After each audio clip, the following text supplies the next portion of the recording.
Welcome into Crunch Time with Chris. I'm your host, Chris Neyenhouse. We're going to do things a little differently today. Normally, I like to have the guest either in studio sitting next to me or via Zoom right here.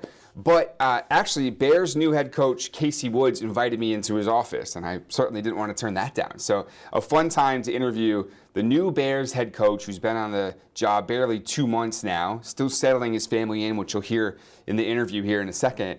But just a fun conversation with Coach Woods. Loved hearing about his vision for the program, what it's been like getting transitioned from SMU over here to Springfield. Take a listen.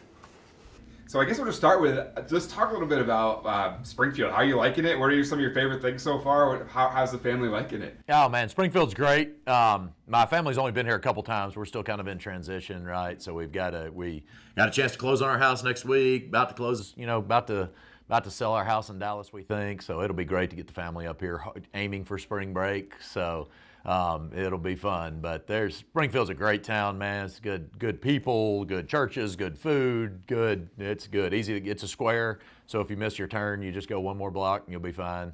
So it's been fun. It's been it was everything that I hoped it'd be and more. And so the people have been great, and there's great energy and momentum here right now. And I'm just glad to be a part. Yeah, I mean, I'm sure your family's just getting used to this, the coach's life, right? I mean, even going all the way back to Tennessee, all these stops that you've had, I mean, they've been, your wife is probably just so, used to this by now, or is that not how it works? Well, yeah, I mean, I think that she knows the expectation. She understands that. My kids are getting into the flow of doing it. I've been doing it my whole life, so I got to be mindful that not everyone has the same experience that I do when we just pick up and move, so it's... But they're getting used to it, and she's been great, and this is their fourth or fifth move since we've been together, and so it's, I've got 5 kids that were born in 3 different states, in 4 different places, and 4 different hospitals and 5 different doctors. So it's, we've done some moving. We were joking, this is the first move that we've made without a baby under 1. So we've got, my youngest is now 3 and some change, and so now they can all talk, so that's nice. That's awesome. I bet that, I always wonder how that works, when you have lots of kids and you're making these big moves and stuff like that. I mean, what a beautiful photo that is right there of them, and they must, what's it like balancing fatherhood and also this job? Well, I'll never give up this job for that. I'll never give up that job for this job. And so it's been amazing. It's been a blessing. Lauren is a huge part of what we're able to do and why we're able to do it, and all she invests in us. And our kids they got good hearts, and they're energetic, and it's having the experience of a coach's kid. I've lived on both sides of this, so I know exactly what I want for them. And I knew growing up when I was welcome and when I wasn't at certain places, and the people that were the most impactful for me on my life were the people that were associated with my dad and his job. And when I was growing up, those are the men that I looked up to. And so I want this to be an environment for them. Some people use family as a buzzword, and some people's kids are in a way at practice. And so that's the kind of organization we aim to be. And so I want our staff and their kids to always feel welcome here and be in a place where they can experience this job with their dads or with their husbands or wives in some situations, and so it's really exciting time to be here. Yeah. All right. So let's talk about, you've been on the job for a little over 2 months, and what has surprised you the most about the job that maybe you weren't expecting? I don't know what you can expect and what you can't. There's always kind of this understanding that you're taking on a different level of work and a different wage. I've said it before, I don't know that I've worked any harder transitioning to this job than I have anywhere else, but the distribution of the problems and the work that I'm inputting is a far wider scope than anything I've ever dealt with before. When I became an offensive coordinator, it was like, all right, let's focus on the offense and building these relationships and doing this and blah, blah, blah. And now that I'm here, each step of those is now I'm dealing with uniform combinations and what we're doing here and how the academic support system's working and painting our doors today. And, there's just a lot wider scope of things to concentrate and focus on. And I guess I don't know that I was necessarily, that's probably the biggest thing that is I'm not necessarily working harder than I've ever worked before, but I do have a wider scope of things that I have to manage and deal with. Yeah, I bet. What was it like getting hired? You got hired, and then like you had to right away with all the transfer portal stuff. Like you didn't have a second.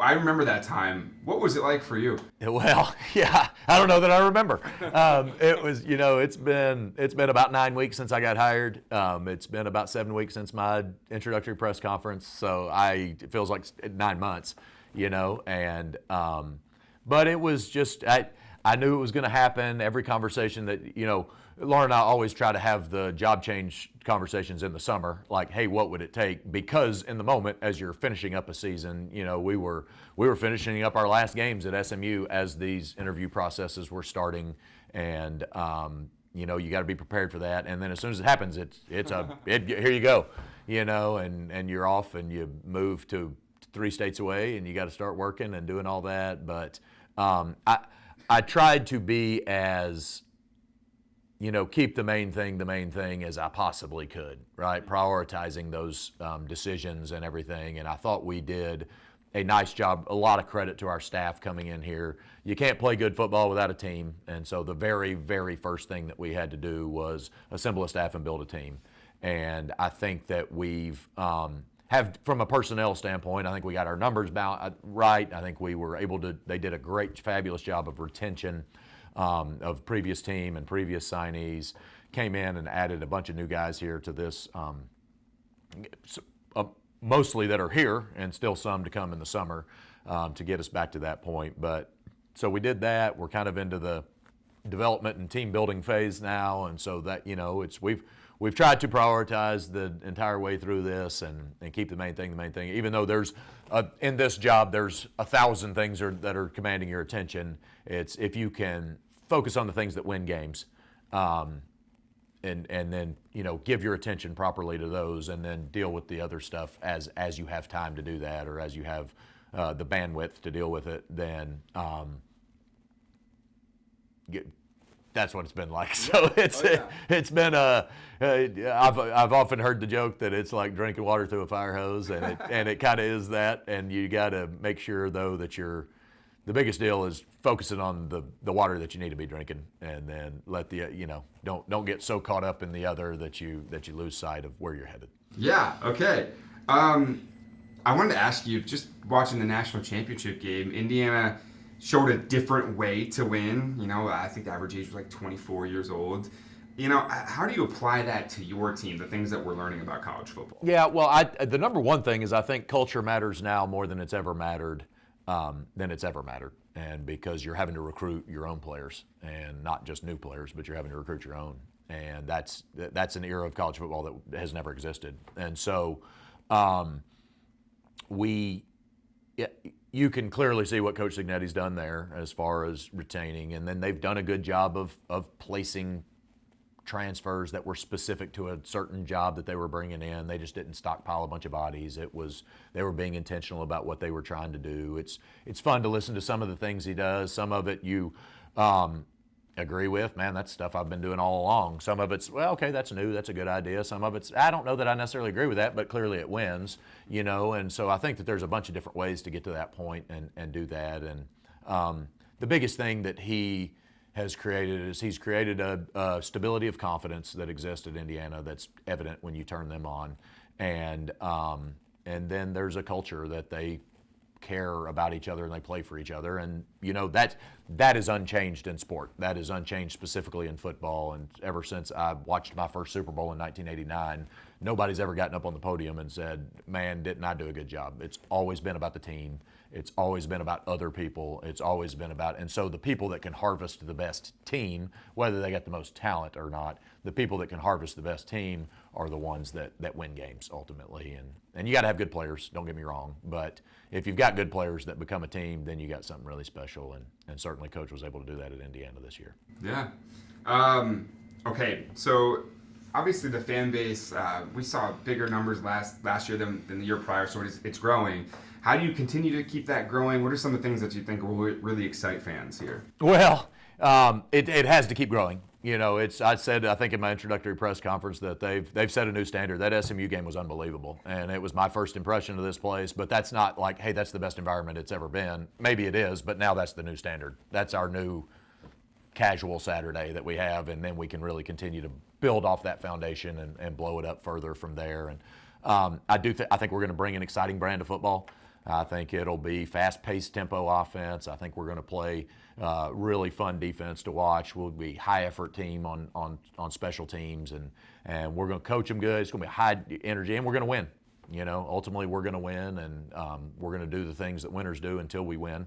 But there's a foundation that exists here over the past 2 years of guys that have won, that do understand what winning looks like. We've brought in guys that are winners. I think our staff is that, and so we got to come in and, like I said, do the things that winners and ultimately champions do before we become champions. And so I think that as you get out there and you watch an exciting brand of football that you got anyway, Patrick Ransdell and his team have done an unbelievable job flipping the game day experience for what it's like for a community to come out here. It's whether you are like super passionate about football or you don't really care, it's a fun community event. So we got to build out the entire event of the day so you're coming to be part of a community. And then you can add some excitement to it because they've got an amazing technology's created amazing developments where you can see nose hairs on offensive linemen while you're watching it on TV. But the experience of a touchdown when you're in a group setting, or a big turnover, or a big fourth down stop on defense, or a punt block, the experience of that inside of a stadium, you can't match that on TV or anywhere else. And so our aim in a community like this that cares about community, in a community like this that cares about excellence and tradition, I think that we've got people that are eager to join that are eager to be a part of that. And I think that as I message out, our messaging from here has got to be, everyone's got to take responsibility in that, right? Everyone's got their own personal responsibility, and daily excellence is what Eli Drinkwitz used to call it, And so if you take pride in that, and what is your role in winning? What is your role in recruiting? What is your role in creating an environment where people feel like at home? And then challenge them to do that. And that's been my message to every, I've spoken to a couple Rotary clubs, and I've also spoken to fraternities, and I've got several different things lined up. But the messaging is consistent across every level. Everyone's raising their level in this community. Everyone's raising this level on campus. Everyone's raising their level at this athletic department. And then our staff and our team, certainly, we've got to make sure that we do that. And maybe your packaging is a little different with each one of those groups because of what their job ultimately has to be in order to invest. But it's still the heart of the message is still the same. And it's like, man, champions behave as champions before they're champions, so we all got to do it. And we all got to, how can we take that approach to move forward, to create an unbelievable game day environment? Because that was one of the three things that I talked about in that press conference. And we've got to have one of the hardest places to play in Conference USA. And we can. It's not like that's a dream. Like, I've seen it being done. So we can do it. Now we just got to find a way to continue to make people believe that their job's important. You coached with Coach Drink, right? At Arkansas State. Okay. So, obviously, I know I don't know how the logistics work when you are planning down the road, scheduling, things like that. Do you think we could ever see a game early in the season, against Mizzou? Do you think that's a possibility, using the fact that you guys know each other? I know sometimes in other sports they don't want to play each other. And I don't know how that all works with the politics and all that stuff. But do you think that's ever a possibility? I think for sure it's a possibility. I think that there's always a lot of factors that go into that. A majority of the schedules are built out over the course of the next 4 or 5 years. Now, as conferences shift and things like that, then sometimes those dates open up and you get some opportunities. Who knows what Missouri sees in a value of playing Missouri State? It's enormously valuable for us. What would their belief be about that? I don't know, and they got to make their own decisions. Ultimately, we've got to be competitive in Conference USA, but I would love the opportunity to showcase this state and give these kids an opportunity from this state to be able to compete at the highest level. We do it in baseball. It's awesome. There's places where you can do it. Obviously, you have limited opportunities in football just because of the scheduling model, but I would love to do that. We would love to do that. I joke with Drink about it all the time. They've got to have their own opinion and do the things that they've got to do to win too. But I certainly think it's a possibility down the road. There are a lot of factors that go into that, and we'll always be supportive of a game like that were it ever to present itself. But the great thing about this state is I think that there can be a partnership with the University of Missouri that exists on obviously we're competitive and we do that, but we're playing at two different levels with the Power Five and the Group of Five. So I think that we can support each other in the recruiting. If I'm at Missouri State and you're the best player in the state of Missouri and you ain't coming to Missouri State, I'd love for you to go play for Drink. You know what I mean? And what I want from Drink is for him to say, boy, hey, we can't take you here, but I want to see you stay in the state of Missouri stay in the state of Missouri, go down there, play, harvest your ability to go do that, compete at that level, and then who knows what can happen from there. So. Yeah, I asked that because when I remember when Patrick Ramsdell was hired, I was in the first interview with him, and one of the things I asked him, I was like, okay, so you have Michigan, Michigan State, Oklahoma State, like you have two, right? Here it's Missouri, can it be Missouri State type thing, and that was kind of his vision. Do you see something like that in terms of the growth here? I mean, there's a lot happening right now, obviously.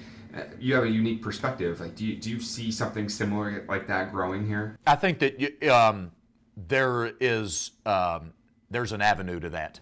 There's an avenue to that, but we're going to have to do what we say we're going to do, as far as commitment level, right? If we want to be at that level, then we've got to commit to that. If our fan base wants to be at that level, then they've got to commit to making these games where we're bursting at the seams on Saturdays, right? Those donors and those people that are investing in our program right now need to go look at what the University of Missouri is donating and investing in their program, and they've got to match that if they want us to be at that level. And so yes, short answer is yes, there's an avenue to that, but there's an inward reflection of, like, it ain't just me going out there and coaching them hard and that's going to be able to compete against the University of Missouri. The entire organization, the entire program, the entire athletic department is going to have to raise their level, and we are. But I think that our first goal is to win the Conference USA Championship and the school's first ever bowl game. Let's get to that goal, and then, hey, I said big dreams honor God. I agree with that. And it's also think that you can't step out into the big sky and look at the vastness of your dreams and then have no plan to get there, right? So you still have to operate and execute within the confines of structure and making sure that there's a path to do that. Those big dreams are awesome, and we got to honor God and honor this place with those big dreams. But you can't live on dreams alone, right? So you've got to. There is. If we want to be there, we have to behave as that before we get to there. Yeah. Okay, so let's see, you answered that one. So how have you sold Missouri State to recruits? What are some of the things that you bring up when you talk to them about what it's like here, and what are some of the positives that they can experience by coming and playing here for the Bears? Yeah, well, there's never been a better time to play football at Missouri State than right now. And that's the number one thing. And we can do it better than it's ever been done before here. And credit to Coach Petrino, credit to Coach Beard, because they built us a foundation to be able to say that. 5 years ago they couldn't have said that. So now they've built the foundation, put us in a position where we can take this thing to the next level, where we can win a championship, where we can recruit better here than it's ever been done before, where we can turn Plaster Stadium into a bonanza, right? And then where we can have real impact on this university and this community. And so Springfield is a great town that pursues excellence, and there's investors here. There's hardworking people here that have had major success, that have lifted themselves off the ground to be a major producers for this part of the country and nationally to a degree. And so I think that we got 27,000 students. I know Dr. Williams has got dreams of taking us bigger, and I'm all to help support that and bring us to those goals for him. But I think we've got a town that's hungry for excellence, that's hungry for better than it's been done before. So there's support there, right? There's real support. There's real vision. You saw the Board of Governors approve this, the plans for this remake of McDonald Arena. We got to step up and get that done. And we've got to move forward with that. So we got to get our player life up to speed, but they're moving in that direction, right? So we're getting those sort of things funneled through this project with McDonald to get us to the point where we can be competitive at the highest level of where we're at right now. and we're going to play good football, and we're going to have an opportunity to impact lives. I do think one thing that is super unique and special about Springfield, it's still a bunch of dreams right now that we're kind of harnessing into a functional opportunity to do it, but there's great opportunity for life after football here, right? There are people in this community that are hungry for students from Missouri State to come enter the workforce through their companies and through their place. And what better place to do that than with athletes who understand what hard work is, who understand what teamwork is, who understand what overcoming adversity is, who understand all those things. And not every city's got that. But Springfield does, and it's a unique place, and there's people here that are already asking, hey, how can we get these guys developed for internships and put them in job placements? And so there's an enormous life after ball market that exists here that isn't necessarily the same at some of the schools we play. Certainly not at every school that plays college football, but there's a lot to be proud of. There's a lot of great energy right now. There's a lot of great momentum, and we're all trying to capitalize off of that. And I think that our staff feels that energy and that momentum from the university. I think our university feels it. I know Springfield does, and so if we get them here, Springfield sells itself. And so we've just, that's our pursuit, is let's get them on campus. Let's show them where we're headed, how we're going to get there, and then what we can provide you once football's done. And so far that's been effective in our recruiting processes. So you brought up the McDonald Arena. How do you gauge the importance of this project as a first step towards bringing the facilities to the certain standard that I know Patrick Ransdell was talking about? What big project would you like to see tackled next too as part of that? Yeah, well, what is the highest number I can give it? That's what we got to do. McDonald Arena, and here's what's so cool about McDonald is it's what can we be the best at? No one else will have a facility like this in college football. It's incredible, right? The how you can draw connective tissue between the old and the new, and give homage to what was done inside of that facility, and then come back and make it new age and be creative in how we approach that center. And it's at the center of campus, and it can be a heartbeat of what this campus was, like it's been for 80 years, since they built it. And so I think that we're in, that is the number one alert. If you watch this and you want, that's where we need money and investment, and we don't need $100. We need $1 million, and we need, and the more people that jump in and buy into that, because that's what we got right now is we've got a splintered operation procedure, right? Our players have to dress in one building and they lift weights in another building and they go to this other. They're all over it. So we've got we got to centralize them. And two, we've got to give them a workout facility and a training table that is all operational that logistically makes sense for the high level of efficiency that we're trying to pursue. And so it is the highest level, not only from a logistical standpoint, but also from a creativity standpoint and from a uniqueness standpoint, right? And so you can stand alone as you get it developed and built is like a gem for this university, not just in recruiting for athletics, but in recruiting for the entire student body, because that's something that we can all experience and take part in. And then, I think that as we dream bigger and bigger, I know that the city of Springfield at some point is going to have to build an indoor facility for, if nothing else, all the high schools in this community, right? We've got to build an indoor facility that supports multiple sports, that is full-sized football field that can so we can go in there and we can execute, and that you can get very temperamental weather in Missouri, as we all know. I think that you can see the excellence of that idea starting to permeate into this region. So it's cool to see what Nixa done, Ozark, right, Republic, and there is an urgency that's coming up. And so futuristically thinking, right, I think that there are people in this region, in the Springfield area, that can make that kind of gift. And that's a different level of gift, right, than $1 million here. That's a $25 million gift to make sure that we get that stuff done. But, I think if we want to have what you were talking about earlier, if we want to have dreams of pursuing something where this is a Missouri versus Missouri state, we got to bring everything up to standard with how we're going to do that, right? So we can recruit an elite level player, so we can retain an elite level of player, so we can continue to see the hope and investment from just cranes and construction, right? Any construction site is hope.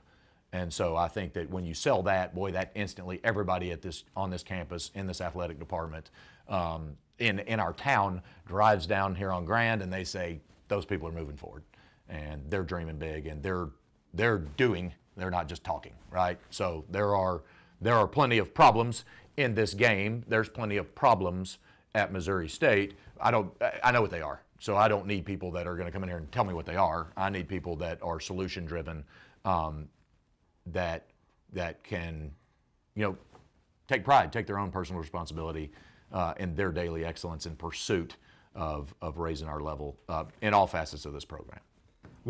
How will you define success in your first season here? Oh man, that's a good one. Winning always, right? So I tell you what, we want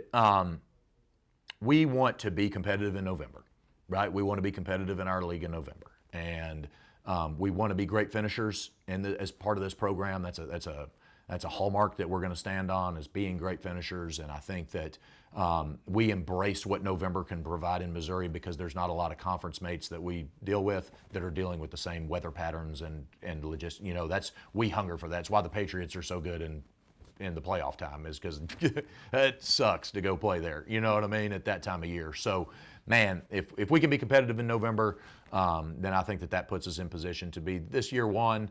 But I mean, the things that we're doing is we are going to do the things that champions do, and continue to do that. And if you do that, right, the score takes care of itself, so to speak. And so you do all those things, you focus on the process, you be, driven by those little things, and just continue to do that as we have wins, as we have losses, as we have good days and bad days and hiccups and, all those sort of things. If we continue to pursue what the ultimate goal is and pursue the mechanisms that get you there.